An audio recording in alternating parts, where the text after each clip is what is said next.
Welcome to our channel. This is where the deleted files return, where forgotten stories are found, and where the dark doesn't stay quiet. Turn off the lights, and let's begin. The forest had always breathed differently at night. Eliza Thorn knew that better than anyone assigned to Black Hollow Reserve. She had walked those trails for 6 years, memorized the bark patterns of old birch trunks, the way mist settled low across the ravine, the sound difference between wind and something pushing through undergrowth.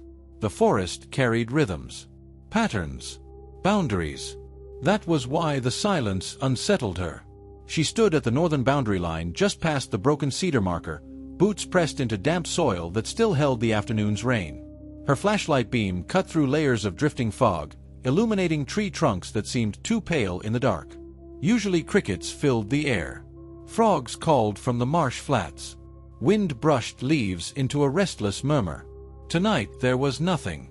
No insects. No movement. Even the mist hung in place as if pinned.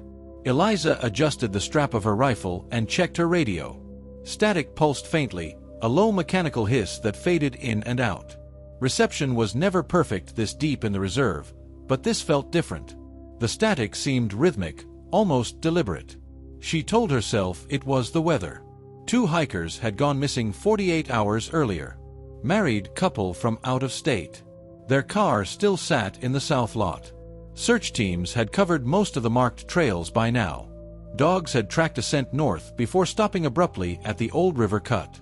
At the exact line where Eliza now stood. The ground there dipped unnaturally, a shallow depression carved in a near-perfect arc. Not erosion.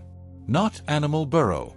It looked pressed inward, as if something heavy had settled into the earth for a long time. She crouched, brushing her gloved fingers along the soil. Cold. Colder than it should have been. A faint pattern marked the mud inside the depression. Parallel grooves. Long, evenly spaced. Too narrow for boot tread. Too deliberate for claw marks. Her breath fogged thick in the beam of her light. The forest felt aware. Eliza straightened slowly. Her instincts, sharpened by years alone in wilderness, whispered that she was standing somewhere she was not meant to stand. The radio crackled. A burst of static, then silence. She keyed it. Ranger Thorn checking north boundary. Interference heavy. Anyone reading? Only static answered. Behind her, a branch snapped. Not the random brittle crack of a falling twig. This was weight-bearing. Measured. Eliza turned, sweeping the flashlight across the trees. Trunks layered into darkness. Mist curled between them. Nothing moved. Her pulse remained steady. She had faced black bears at 20 yards. Cornered a wounded buck in rut. Fear, for her, usually had a shape. This did not. She took a slow step backward toward the depression in the soil. The temperature dropped again. Her ears popped slightly, as though pressure had shifted. Then she noticed something impossible. The mist ahead of her was not drifting. It was drawing inward. Not toward her. Toward a point between 2 pine trunks 15 yards ahead. The fog pulled subtly, almost invisibly, converging as if something stood there displacing it. Her flashlight beam trembled despite her steady grip. The light struck empty space. Yet the air shimmered. A distortion, like heat rising from asphalt, except the night was near freezing. The shimmer elongated. Rose higher. Eliza's mind resisted what her eyes attempted to assemble. Height first. Too tall. The distortion reached nearly 9 feet, brushing low pine branches that did not sway with contact. Limbs formed second. Long extensions dragging downward, arms hanging lower than natural anatomy allowed. The proportions were wrong in a way that made her stomach tighten. The shape leaned slightly backward, as if its spine curved the wrong direction. No face. Where a face should have been, the air warped into a hollow blur. The suggestion of eye sockets pressed faintly into nothingness. The forest floor beneath it darkened. Frost crystallized outward from its position, thin white veins spreading across mud and roots. Eliza did not move.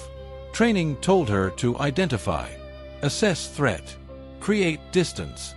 Her body ignored all instruction. The entity did not step forward. It did not need to. The trees around it seemed to bend subtly away. The silence deepened into pressure against her skull. Her flashlight flickered. The beam dimmed but did not die. The shape's lower half thinned into shadow, fading into darkness near where feet should have been. No visible toes, only a merging with night itself. Her breath quickened despite her effort to slow it.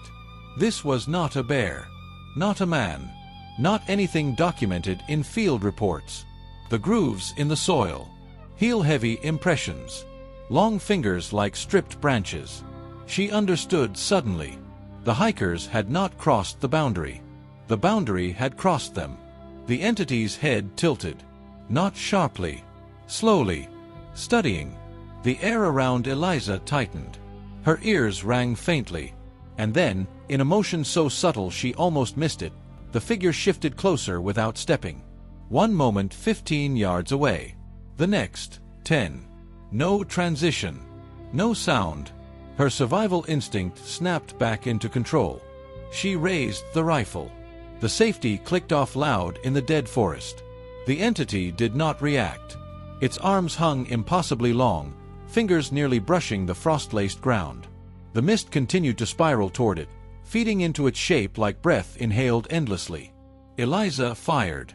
The gunshot shattered the silence, echoing violently between trees. The recoil grounded her.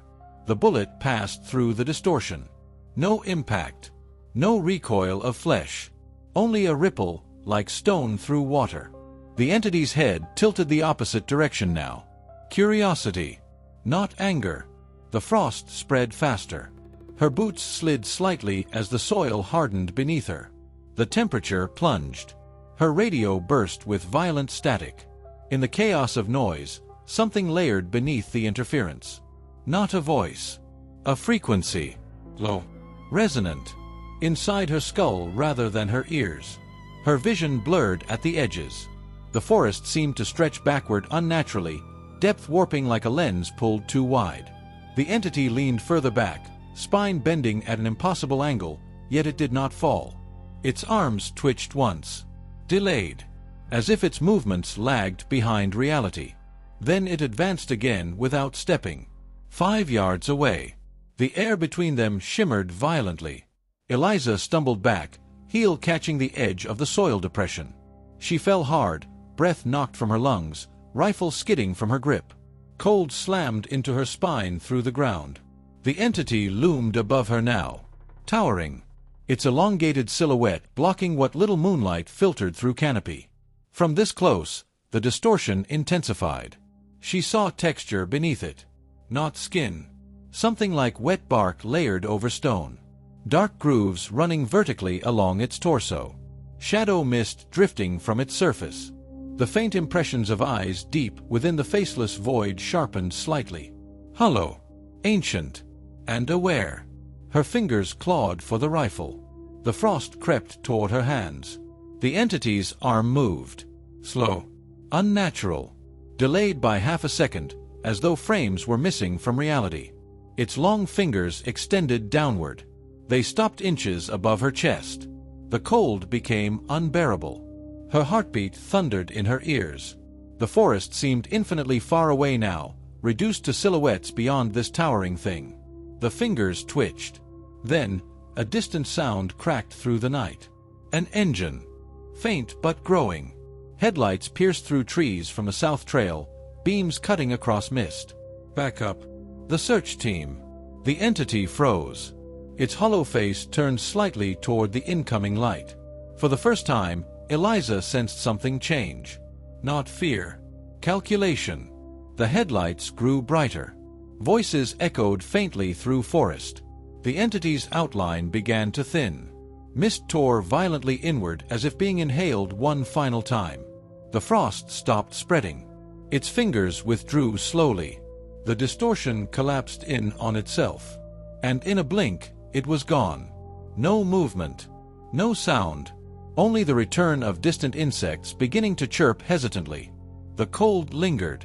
Eliza lay there gasping, staring at empty space where it had stood. Heavy boots pounded through underbrush. Flashlights scanned wildly. Her name was shouted through the trees. She forced herself upright. The soil depression remained. and inside it, fresh heel-shaped impressions now pressed deep into frozen mud. Far too large to belong to any human. Eliza Thorn had spent years protecting Black Hollow Reserve. Tonight, she realized something else had been living there far longer, and it had just decided to let her survive. For now, the forest did not return to normal. It pretended to. By the time the search team reached her, insects had begun their hesitant chorus. Wind brushed lightly through pine needles. The mist thinned just enough to resemble something natural. But Eliza felt the lie in it. The reserve was performing calm. 3 rangers pushed through the brush with rifles raised and headlamps cutting harsh white tunnels through the dark. Deputy Marshal Grant led them, heavy boots sinking into damp soil. His eyes scanned past her first, searching for what had knocked her down. He found nothing. Eliza stood without assistance. Her knees were steady, but her palms trembled faintly from cold that still clung beneath her skin. She did not mention what she saw immediately. The words would have sounded wrong in open air. Grant noticed the frost first. Ice traced outward from the soil depression in delicate white veins, coating roots and low grass. The temperature around them remained 10 degrees colder than the surrounding forest. Grant crouched and pressed a gloved hand against the frozen ground. His expression hardened. No weather pattern could explain this. The heel-shaped impressions inside the arc were fresh. Too large. Too deep. They pressed downward as if something heavy had stood there without shifting its weight. Eliza forced herself to speak carefully. She described distortion in the fog. Unusual cold. Movement without footsteps. She did not say spirit. Did not say creature. She described observable facts. Grant listened without interrupting. When she finished, he said nothing for a long moment. Then he ordered the others to photograph everything.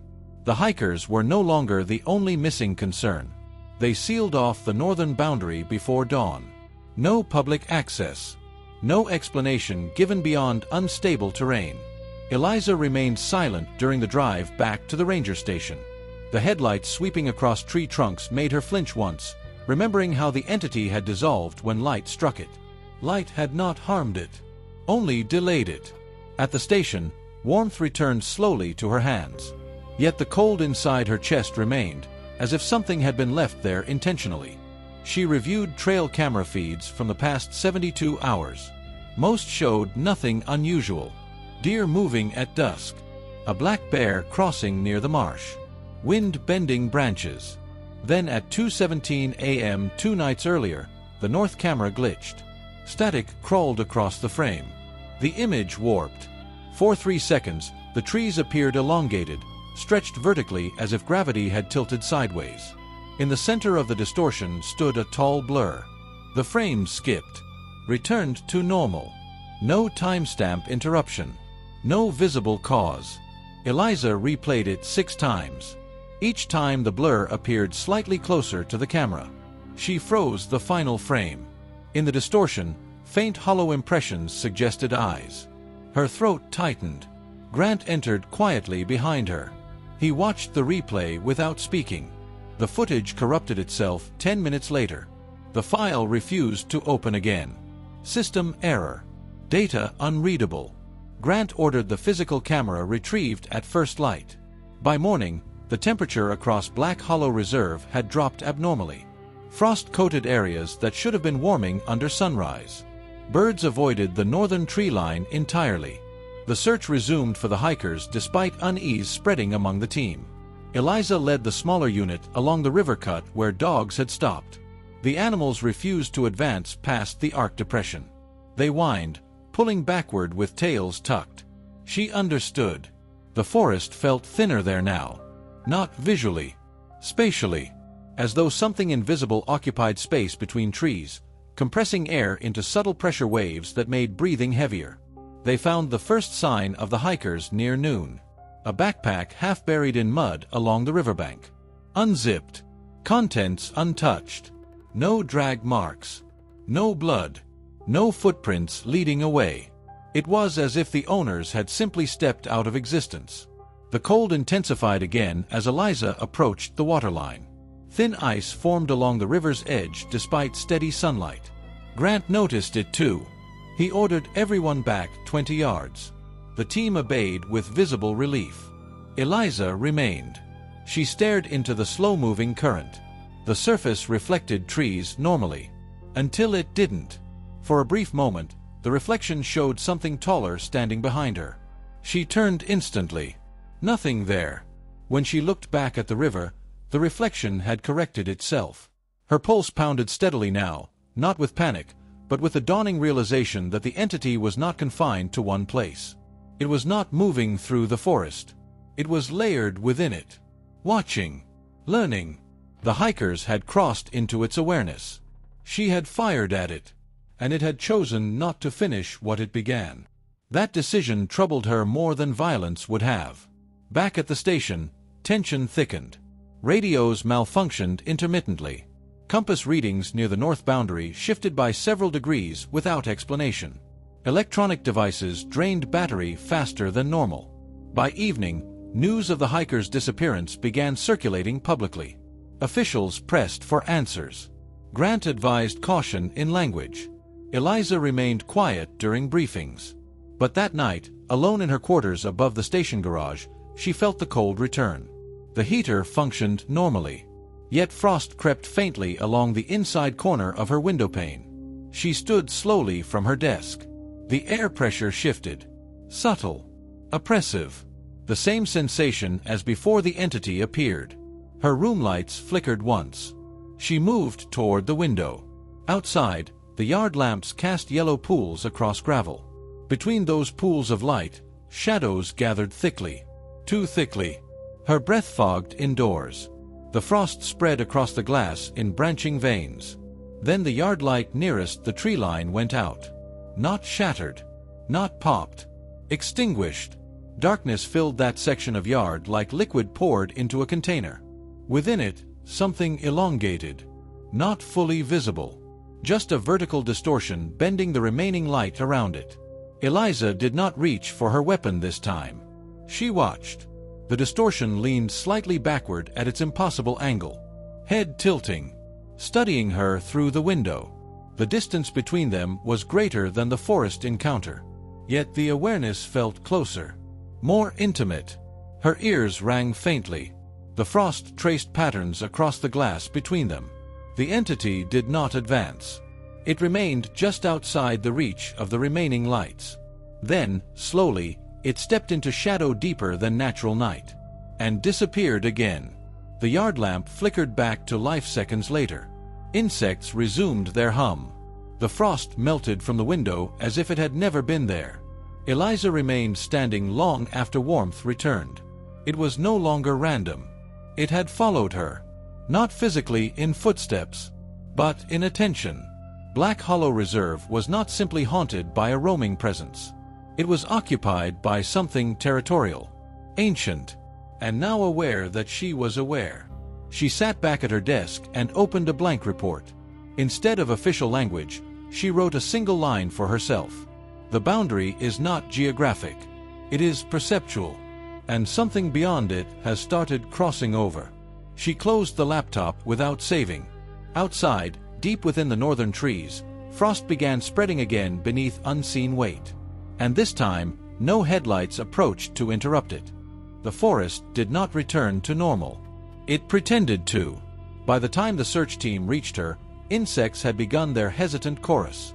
Wind brushed lightly through pine needles. The mist thinned just enough to resemble something natural. But Eliza felt the lie in it. The reserve was performing calm. 3 rangers pushed through the brush with rifles raised and headlamps cutting harsh white tunnels through the dark. Deputy Marshal Grant led them, heavy boots sinking into damp soil. His eyes scanned past her first, searching for what had knocked her down. He found nothing. Eliza stood without assistance. Her knees were steady, but her palms trembled faintly from cold that still clung beneath her skin. She did not mention what she saw immediately. The words would have sounded wrong in open air. Grant noticed the frost first. Ice traced outward from the soil depression in delicate white veins, coating roots and low grass. The temperature around them remained 10 degrees colder than the surrounding forest. Grant crouched and pressed a gloved hand against the frozen ground. His expression hardened. No weather pattern could explain this. The heel-shaped impressions inside the arc were fresh. Too large. Too deep.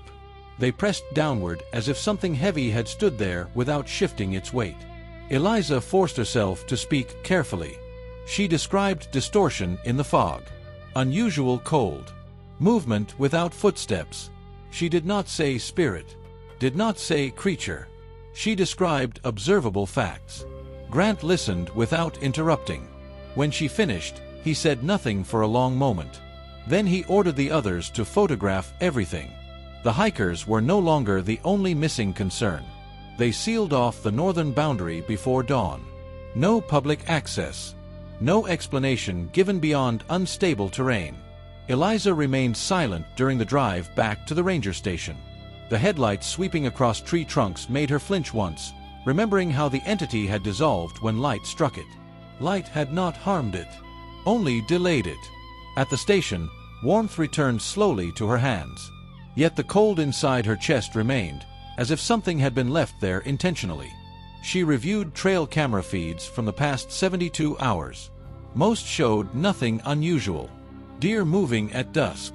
A black bear crossing near the marsh. Wind bending branches. Then at 2:17 a.m. 2 nights earlier, the north camera glitched. Static crawled across the frame. The image warped. For 3 seconds, the trees appeared elongated, stretched vertically as if gravity had tilted sideways. In the center of the distortion stood a tall blur. The frame skipped. Returned to normal. No timestamp interruption. No visible cause. Eliza replayed it 6 times. Each time the blur appeared slightly closer to the camera. She froze the final frame. In the distortion, faint hollow impressions suggested eyes. Her throat tightened.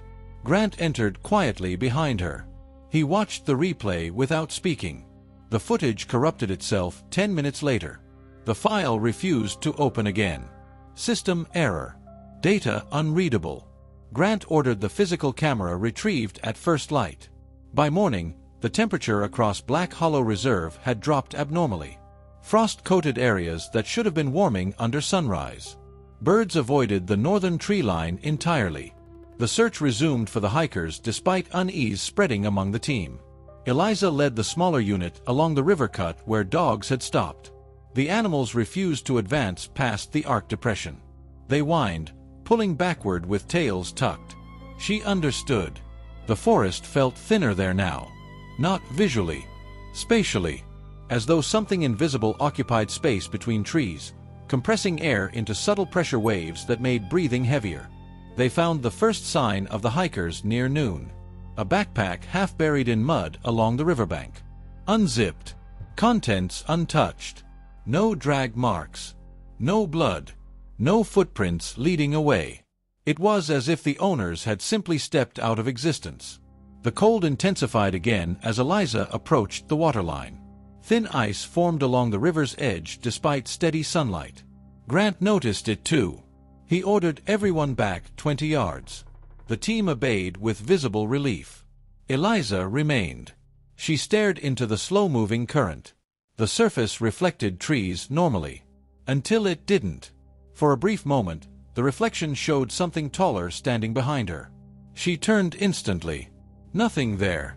When she looked back at the river, the reflection had corrected itself. Her pulse pounded steadily now, not with panic, but with the dawning realization that the entity was not confined to one place. It was not moving through the forest. It was layered within it. Watching. Learning. The hikers had crossed into its awareness. She had fired at it, and it had chosen not to finish what it began. That decision troubled her more than violence would have. Back at the station, tension thickened. Radios malfunctioned intermittently. Compass readings near the north boundary shifted by several degrees without explanation. Electronic devices drained battery faster than normal. By evening, news of the hikers' disappearance began circulating publicly. Officials pressed for answers. Grant advised caution in language. Eliza remained quiet during briefings. But that night, alone in her quarters above the station garage, she felt the cold return. The heater functioned normally. Yet frost crept faintly along the inside corner of her windowpane. She stood slowly from her desk. The air pressure shifted. Subtle. Oppressive. The same sensation as before the entity appeared. Her room lights flickered once. She moved toward the window. Outside, the yard lamps cast yellow pools across gravel. Between those pools of light, shadows gathered thickly. Too thickly. Her breath fogged indoors. The frost spread across the glass in branching veins. Then the yard light nearest the tree line went out. Not shattered. Not popped. Extinguished. Darkness filled that section of yard like liquid poured into a container. Within it, something elongated. Not fully visible. Just a vertical distortion bending the remaining light around it. Eliza did not reach for her weapon this time. She watched. The distortion leaned slightly backward at its impossible angle. Head tilting. Studying her through the window. The distance between them was greater than the forest encounter. Yet the awareness felt closer. More intimate. Her ears rang faintly. The frost traced patterns across the glass between them. The entity did not advance.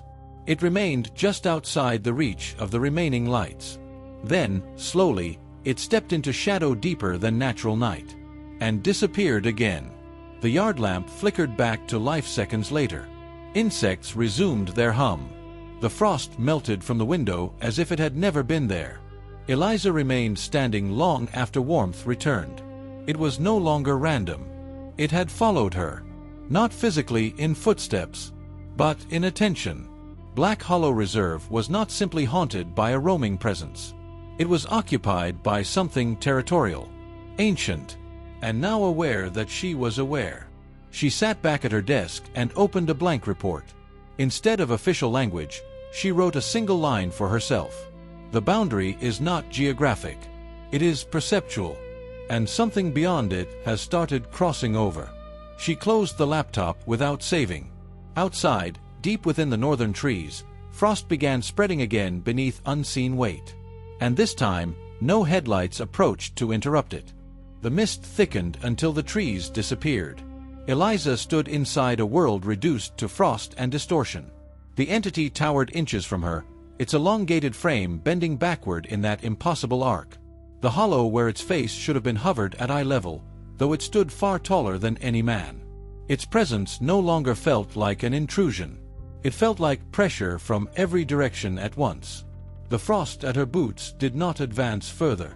It remained in a perfect crescent around her feet, as though marking a boundary she alone occupied. The entity's fingers lowered. Slow. Delayed. They stopped just short of her shoulder. The air between them rippled. Then it touched her. Not with force. With contact. The sensation was not cold at first. It was density. As if gravity had multiplied only where its finger pressed against her jacket. Her lungs tightened. The forest around her blurred into streaks of gray and white. Sound collapsed into a single low-frequency hum. The world inverted. For a moment she felt herself standing upright and falling sideways simultaneously. The clearing vanished. Darkness layered over her vision like soil closing above a grave. Then the soil became transparent. She was no longer in the forest as she understood it. She stood within something beneath it. Roots spread outward in every direction, enormous and ancient, weaving through layers of earth like arteries. Between those roots were shapes suspended in translucent frost. Human shapes. Dozens. Embedded at different depths. Frozen mid-motion. Some curled inward.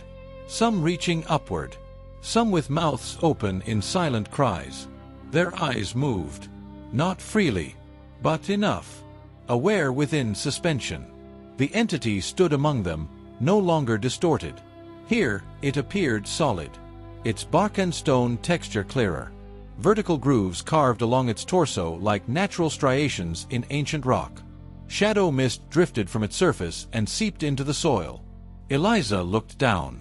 Her boots were planted in dark earth, yet she cast no shadow. She was not fully there. The entity tilted its head again. The hollow void of its face deepened. Inside it, she saw shifting images. Forest seasons passing rapidly. Snow melting. Leaves growing. Animals walking overhead unaware of what lay beneath. It was showing her something. Not threat. Context. This place was not a hunting ground. It was a threshold. A boundary layer between surface life and something older. The embedded humans were not consumed. They were stored, preserved, integrated. A pulse ran through the root network, vibrating like a heartbeat traveling underground. Each suspended body flickered faintly in response. Eliza felt the vibration echo inside her ribs. The entity's long fingers extended toward one frozen figure nearby. The female hiker. Suspended upright in frost, eyes wide and conscious. The entity's finger pressed against the frozen surface surrounding her. The frost thinned. Not enough to release her. Enough to show fragility. Eliza understood then. The hikers had crossed during a thinning. A moment when the boundary between layers weakened. The entity had not attacked. It had absorbed. Containment, not malice. The hum deepened. The roots trembled. Suddenly the vision fractured. Light speared downward from above like a blade cutting through soil. Headlights. Engines. Voices distant but approaching. On the surface, search teams were sweeping the area again. The entity recoiled slightly. The root network tightened. The frost around the suspended bodies thickened protectively. It was sensitive to intrusion from above. Light did not harm it. Disruption did. Eliza felt herself pulled upward violently. The underground vision collapsed into darkness. Her body slammed back into the clearing. She fell to one knee, gasping. The entity stood before her once more in distorted form, mist swirling violently around its elongated frame. It had withdrawn her. The frost line that had stopped at her boots now pulsed. Testing again. Voices echoed faintly through trees behind her. The search team drawing closer. The entity leaned forward for the first time. Its posture shifting from passive observation to something more direct. Its hollow face lowered until inches separated them again. This time, the cold came with the touch. Its finger pressed against her forehead. Pain exploded behind her eyes. Images forced inward. Maps of frost expansion. Points of thinning along the reserve perimeter. Future pulses. It was not random. The boundary was weakening. Not because of hikers. Because of something larger. The forest above had been logged decades earlier beyond reserve limits. Deep root systems severed. Soil destabilized. The ancient network disrupted. The entity was compensating. Expanding its preservation zone to maintain structural balance between layers. Humans wandering into thin points were collateral. Stored to prevent full rupture. Eliza's knees buckled under the weight of understanding. The entity withdrew its hand. Its long fingers flexed. The mist around it thickened aggressively now. Headlights flashed through the trees behind her. Voices calling her name. The entity turned slightly toward the approaching light. Its lower half began to fragment. But before dissolving fully, it did something new. It stepped forward. One clear step. Its heel pressed into the frost beyond its usual boundary, leaving a deep impression in solid ground. Closer to the ranger station side of the clearing. Crossing further than before. The frost line surged outward in response. Not violently. Deliberately. Expanding its reach. Then the entity collapsed into vapor and vanished. The clearing returned to cold stillness. Eliza remained kneeling, breath ragged. Grant and two rangers burst into the clearing moments later. They saw only the fresh heel impression. Far larger and deeper than previous ones.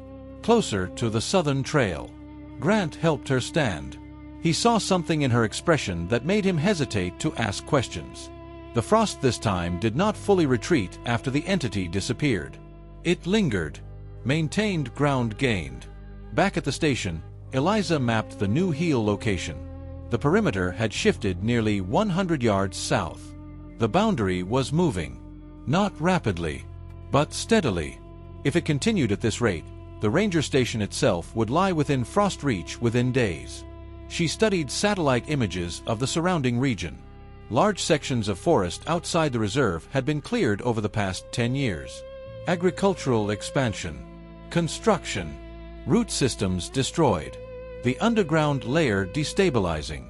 The entity was reinforcing from within the reserve outward. Humans trapped were part of structural reinforcement. Anchor points. Grant entered quietly. He did not ask what she had seen. He only asked one question. Is it coming closer? Eliza nodded. Not hunting. Balancing. But balance did not care about human borders. Outside, frost crept slowly across gravel near the north tree line. Unseen beneath soil, the ancient root network pulsed again. Thinner this time. Strained. And far beneath the forest floor, suspended figures shifted faintly in their frozen prisons as the boundary prepared to stretch further than it ever had before. The frost reached the gravel at dawn. It did not rush. It advanced like a tide that understood patience. Eliza saw it first from the station window. A thin white line tracing the edge where forest soil met the open yard. It had crossed the tree line during the night without fanfare, without sound. The boundary had shifted again. Grant ordered immediate perimeter checks. The temperature in the northern wing of the ranger station had dropped by 6 degrees compared to the south side. Thermometers disagreed with each other. Digital readings fluctuated. Analog ones held steady but continued falling. The frost did not melt in sunlight. It absorbed it. The crystalline surface refracted morning light into dull, muted reflections, as if swallowing warmth instead of reflecting it. Eliza stepped outside alone before the rest of the team assembled. The frost line lay 10 yards from the building's wooden porch. It pulsed faintly, not visibly expanding. Breathing. She crouched near it, careful not to cross. The ground on her side felt normal. Damp gravel, morning dew. Beyond the line, the frost hardened the earth into pale stone. A faint vibration hummed beneath her boots. The root network below was active. The entity had not appeared physically since the clearing, but its influence was unmistakable. The station radios began failing mid-morning. Static bled into every channel. Long silences swallowed words halfway through transmission. One unit reported hearing low resonance layered beneath static, matching the tone Eliza had felt inside her skull. Grant shut down external communication except for emergency frequency. By noon, the frost touched the first wooden support beam of the porch. It climbed vertically. Slow. Deliberate. The wood darkened as crystals formed across its surface. Not destructive at first. Just coating. Inside the station, water pipes in the northern wall began forming ice from the outside inward. Maintenance crews scrambled to insulate lines, but the cold was not environmental. It came through the structure itself. The boundary was integrating human construction into its layer. Eliza felt it before she saw it. The pressure building again behind her eyes. She moved toward the evidence room instinctively. Inside, the recovered hiker's body lay secured under controlled refrigeration. The room temperature had plummeted far below the unit settings. Frost covered the metal table in branching patterns identical to those on forest soil. The body's eyes were no longer fixed. They had shifted slightly to the left, toward the northern wall. Eliza approached slowly. The vertical impressions along his ribs had darkened further. They pulsed faintly, matching the vibration beneath the building.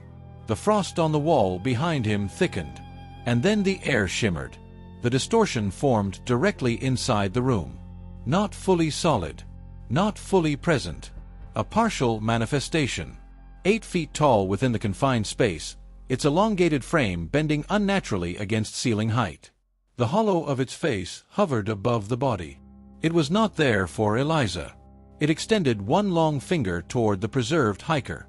The frost encasing the body thickened rapidly, sealing over the refrigerated unit entirely. Eliza stepped forward. The pressure slammed into her chest. She forced herself another step closer. The distortion flickered violently, unstable inside artificial structure. Light from fluorescent panels above stuttered erratically. The entity's lower half fragmented against the tiled floor. Human construction resisted full integration. It leaned backward sharply, spine curving to impossible angle, hollow face turning toward Eliza. The resonance spiked. Pain lanced through her skull again. Images flooded inward. The underground network strained. sections beyond the reserve collapsing where deforestation had severed deep roots, gaps forming, pressure building between layers. If the boundary failed entirely, the stored layer would rupture upward uncontrolled. The entity was expanding not to invade, to reinforce. The hikers were anchors, nodes within the root lattice preventing catastrophic break. Eliza staggered but did not fall. She understood now. Stopping it entirely would destabilize something far worse. But allowing unchecked expansion would consume the reserve. The entity withdrew its finger from the body. The frost sealing the refrigeration unit hardened like stone. The distortion began collapsing. Before vanishing fully, it pressed one elongated finger against the northern wall of the evidence room. Frost exploded outward across drywall in branching veins. Then it was gone. The temperature stabilized slightly, but the frost remained. Grant arrived moments later, drawn by alarms. He stared at the transformed evidence room in disbelief. The body was no longer accessible, encased completely within thick crystalline frost integrated into the structure itself. Outside, the porch beam split under pressure as frost penetrated deep into wood grain. Cracks echoed through the building like distant gunshots. By evening, the frost had entered the foundation. Hairline fractures formed in concrete along the northern base. Eliza gathered the team in the main room. No panic. Clear assessment. The boundary was not attacking randomly. It followed underground stress points. If they could identify the largest rupture beyond the reserve, perhaps they could redirect the reinforcement away from the station. Satellite soil density maps loaded slowly through unstable connection. Eliza highlighted a massive logging scar 15 miles north beyond reserve limits, a section where deep-growth forest had been cleared 2 years prior. Root density readings dropped sharply in that zone, a structural weak point. The entity was compensating from within the reserve because the outer layer had failed. Grant studied the map silently. If they traveled to the logging scar and stabilized soil artificially, perhaps through controlled freezing or reinforcement trenches, they might relieve pressure. But that meant leaving the station exposed while the boundary advanced. The building groaned as another support beam cracked. Frost now covered half the northern exterior wall. Inside, breath fogged in every room. The line had crossed fully into human space. Eliza stepped back outside at dusk. The frost field shimmered under fading light. It had advanced to within 3 yards of the main entrance. The forest behind it looked normal. But she knew beneath the soil the root network pulsed violently. The entity appeared once more at the edge of the yard. Not fully materialized. A towering shimmer watching her. Its hollow face angled slightly. Waiting. Not hostile. Expectant. As if aware she now understood the equation. Preserve the deeper layer. Or allow collapse.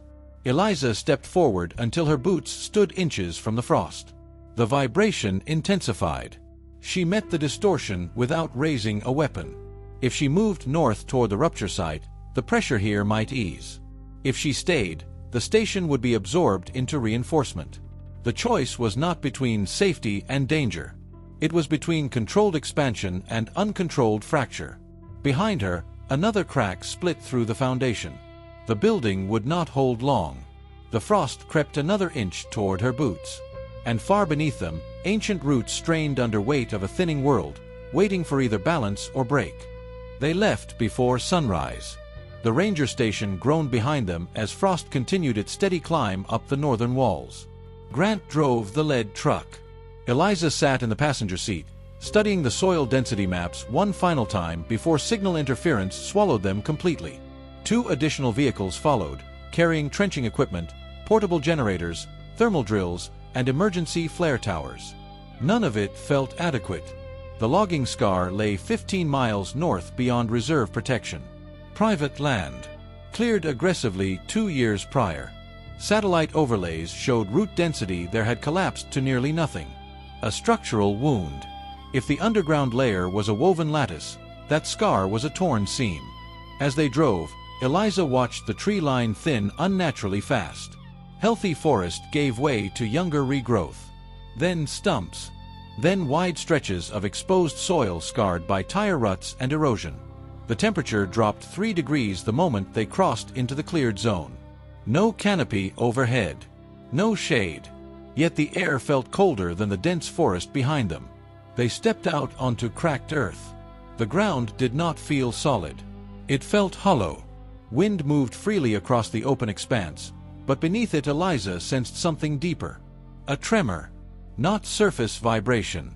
Subterranean. She walked toward the center of the scar. The soil there had sunk several inches compared to outer edges. Subtle but measurable. Grant ordered ground-penetrating radar deployed. The screen lit with jagged readings. Root structures visible at depth near the reserve boundary appeared thick and interconnected. Here they were severed.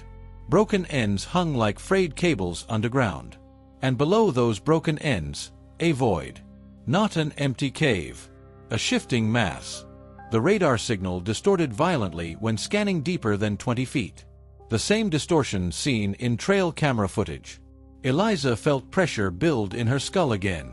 The boundary was thinner here than anywhere else. She stepped forward alone. The team hesitated but did not stop her. The ground under her boots felt colder with each step toward the center. Then she saw it. Frost. Not spreading from the reserve this time. Rising from below. Thin white cracks spidered outward across dry soil. Upward. Not outward. The rupture had opened. Grant shouted for thermal drills to begin perimeter trenching. If they could freeze a controlled ring around the scar, perhaps they could artificially recreate the stabilizing lattice the entity had been forming with human anchors. Engines roared to life. The sound vibrated across empty land. The frost lines reacted instantly. They surged. Not slowly like before. Violently. The ground split with a sharp crack 20 yards ahead of Eliza. A fissure opened 3 feet wide, stretching across the clearing like a wound tearing open. Cold mist poured from it. Not surface fog. Dense vapor rising from depth. The temperature plummeted 10 degrees in seconds. The tremor intensified. Equipment readings spiked erratically. Eliza approached the fissure's edge. She looked down. Darkness at first. Then movement. Roots. Massive and ancient, shifting slowly beneath fractured earth. Severed ends reaching across the void but unable to connect. Between them, suspended shapes flickered faintly. Human forms. Not fully embedded like those beneath the reserve. Half-formed. Unstable. The rupture had begun pulling surface life downward without full integration. Uncontrolled absorption. A low resonance rolled upward from the fissure. Deeper than before. Angrier. The team stepped back instinctively. The distortion began forming directly above the rupture. But this manifestation was different. Larger. Less stable. Its elongated limbs assembled piece by piece from vapor and shadow, but parts flickered in and out violently. The entity's hollow face formed last. And when it tilted toward Eliza, she felt something new. Strain. It was not whole here. It was stretched thin between stabilizing the reserve and containing this rupture. Its lower half fragmented repeatedly, failing to anchor fully in the scar's unstable soil. Grant shouted for drills to accelerate. Thermal rods plunged into earth around the fissure's perimeter, creating a freezing ring to force the ground into cohesion. Steam erupted where heat met unnatural cold. The resonance spiked in pitch. The fissure widened. A chunk of earth collapsed inward. One of the younger rangers slipped toward the edge. Eliza lunged, grabbing his arm before he slid into the opening. As she pulled him back, she glimpsed deeper into the rupture. A face stared up from below. Not embedded. Not preserved. Falling. Mouth open in silent descent through layers of soil. Gone in a blink. The rupture was no longer selective. It was tearing. The entity extended one long arm downward into the fissure. Its fingers stretched impossibly far, branching into multiple shadowed extensions like roots themselves. They pierced into the shifting mass below. The ground convulsed. The freezing trench around the perimeter began to solidify, crystals spreading outward from drill points. The entity's torso flickered violently. Its bark and stone surface cracked in thin glowing lines. The strain of reinforcing two fronts was fracturing it. Eliza stepped closer despite the danger. She felt the resonance shift again. Not warning. Invitation. It needed assistance. Not weapons. Alignment.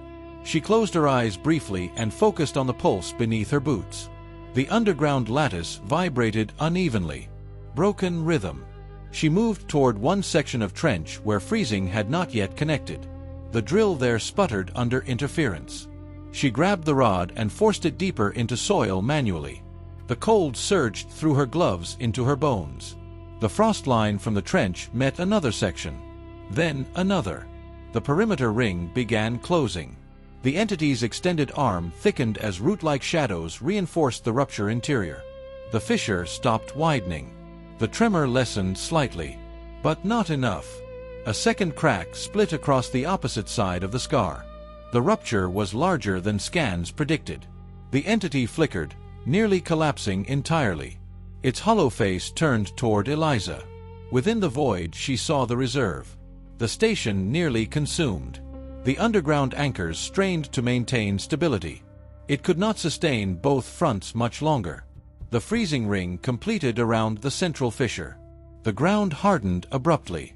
The widening stopped. The resonance shifted downward in tone. The entity withdrew its arm slowly from the rupture. Its surface cracked further before sealing again. The second fissure trembled but did not fully open. The stabilization was partial. Temporary. The entity leaned backward at its impossible angle, as if exhausted. For the first time, Eliza sensed vulnerability. It was not invincible. It was structural. And the structure was failing in multiple places. The distortion began to dissolve. Before vanishing, the entity stepped once toward her. A clear step on unstable soil, leaving a heel-shaped impression at the very edge of the rupture. Closer than ever before. Then it collapsed into mist. The temperature rose gradually. The tremors subsided to faint pulses. The freezing trench held for now. Grant approached cautiously. The fissure remained visible but no longer widening. They had bought time. Not repaired. Not solved. Only delayed collapse. Eliza stared at the scarred land. The logging wound stretched far beyond the central rupture. The frost ring held for 3 hours. Then the tremor returned. Not violent. Not loud. Subtle enough that only those standing still felt it. Eliza felt it through the soles of her boots while the others reinforced equipment around the perimeter trench. The logging scar stretched outward in dull brown emptiness beneath a pale afternoon sky, but beneath the surface something had shifted. The pulse was slower now. Deeper. As if the rupture had stopped fighting and started opening. Grant approached with a handheld sensor. Readings fluctuated unpredictably. Temperature pockets rose and fell in isolated patches across the scar. The freezing trench still held solid, white crystal encircling the main fissure.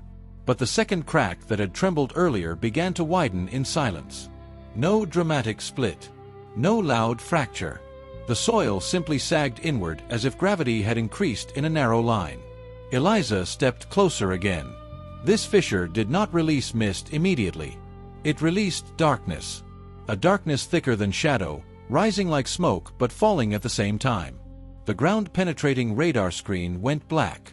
No signal return. Not distortion. Absence. The entity did not appear. That absence frightened her more. The underground root network pulsed erratically beneath the reserve miles away. She could feel its distant strain like a pressure behind her ribs. It was occupied stabilizing the first rupture. This second opening was something else. The soil at the fissure's edge cracked and broke away in chunks, tumbling downward without sound. No echo returned from below. One of the generators near the trench flickered and died. Another followed. Electronics across the site began shutting down simultaneously as if power itself had been drained. The air grew heavy. Grant ordered everyone back 20 yards. They obeyed instantly. Eliza remained at the edge. She could not explain why, but the vibration in the ground felt different from the root lattice. This was not strain. It was emergence. A low tone rolled upward from the darkness, lower than the entity's resonance. Slower. Older. It did not vibrate through air. It vibrated through bone. Eliza's vision blurred briefly as if the world had tilted. The fissure widened further. And then she saw it. There were no roots here. No lattice. No suspended bodies. Below the severed network was another layer entirely. Stone. Massive curved formations of dark rock interlocked like ribs of a colossal buried structure. Between those stone ribs moved something vast. Not defined. Not humanoid. A shifting density that displaced the darkness itself. The first rupture had exposed a wound in the root layer. This second fissure had torn through the foundation beneath it. The forest entity was not the oldest presence in this land. It was the keeper of a threshold above something far deeper. The darkness surged upward slightly, reaching the lip of the fissure before retreating again. Where it touched the surface soil, frost did not form. The earth simply blackened. Dead. Eliza took a slow step back. Grant grabbed her arm and pulled her farther from the edge. The freezing trench began cracking along its inner rim. The frost ring that had stabilized the first rupture started dissolving from beneath. The deeper layer was pushing upward against both. The air temperature rose suddenly, then dropped again, then rose in chaotic shifts. Wind died completely. The logging scar fell into unnatural stillness. And then the distortion appeared. The forest entity materialized at the boundary between the two fissures. But this time it did not tower calmly. It flickered violently, its elongated limbs stretching and retracting as if torn between dimensions. Its bark and stone surface fractured in glowing seams along its torso. It turned its hollow face toward the deeper fissure. Not toward Eliza. Not toward the team. Toward the darkness below. For the first time, its posture changed. It no longer leaned backward. It straightened, fully upright, revealing its true height. Taller than before. Closer to 10 feet when unstrained by surface distortion.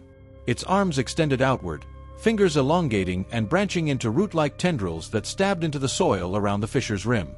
The ground convulsed. The deeper darkness surged upward in response.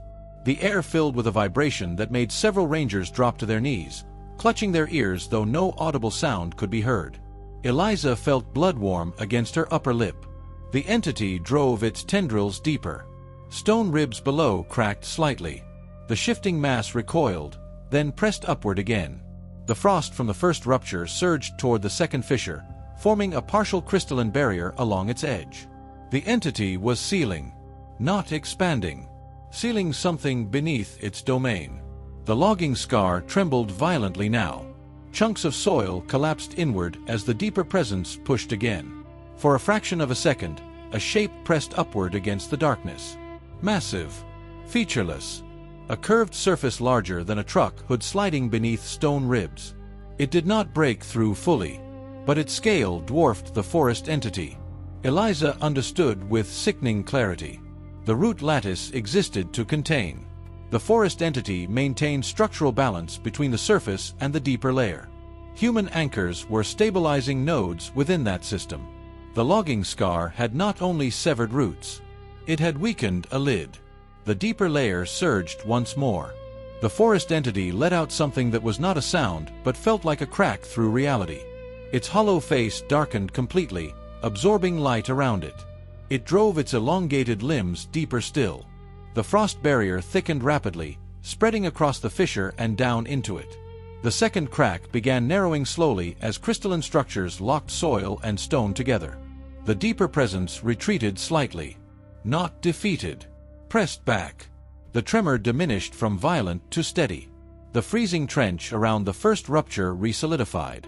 Equipment remained dead. Silence dominated the scar. The entity stood motionless for several seconds. Its surface dimmed. Cracks along its torso sealed gradually. It turned its hollow face toward Eliza. There was no invitation this time. No lesson. Only recognition. She had seen what lay beneath its threshold. It withdrew its tendrils from the soil. The frost over the second fissure hardened into a thick crystalline plate sealing the darkness below. Temporary, but stable for now. The entity stepped backward. Its form thinned into distortion once more. And vanished. The logging scar remained eerily still. Grant approached the sealed fissure cautiously. The frost covering it felt solid as stone. No vibration beneath. For now, Eliza stared at the ground. The forest entity was not the ultimate threat. It was a guardian under strain. The deeper presence below the stone ribs was older than the forest itself, and the logging scar had nearly opened a path wide enough for it to rise. They had not repaired the system. They had merely reinforced a cracked lid. Miles south, frost continued creeping toward the ranger station. The boundary was still shifting, but now Eliza understood the true scale of what they faced.